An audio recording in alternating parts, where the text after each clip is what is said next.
All right, so I finally finished, or I got the hydraulic top link exactly how I want.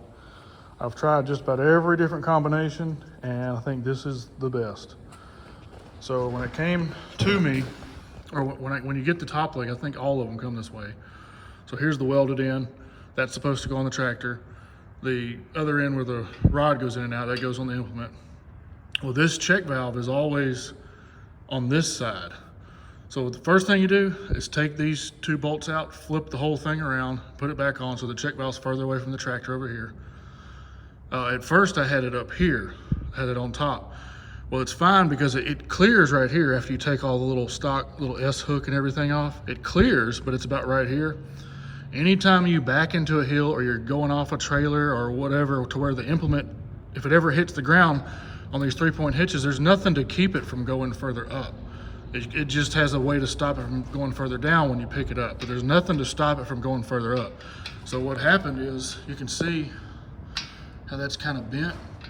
When this was flipped up here, that's what I did. I was going down a steep hill. When it leveled back out, the box blade hit the hill and went up and hit right here and bent that, and it started leaking.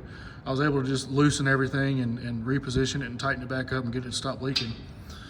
But anyway, so I think flipping it over like this, flipping that over here to get these away from that length there, so get that as far away as you can there.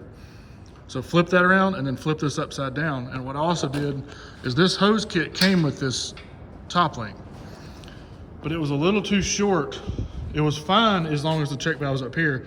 When you go to the bottom, it's not quite long enough. So instead of getting a longer hose, I just ordered these 2 90s. And since I put it on the lower, this is for the front, the third function. I guess you could put it there and then you wouldn't have to do it. But since I already had that routed and everything, I'm not gonna mess with it.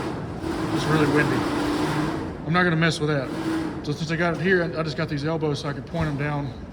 And that has more than enough slack. This is with the landscape rake all the way down. I still have that much slack. And the box blade top link sits even higher when it's all the way down. So I should always have more than enough slack. And you're still pivoted this way a little bit. So once it goes down a little bit more, they'll swing out that way. And that'll let me know I'm getting kind of close to the range. But anyway, if you're doing one of these top links on these 1025Rs, I think if you're doing it, just instead of going through all my headache, just start off doing it this way. Just plan on doing it this way, and I think you'll be a lot happier.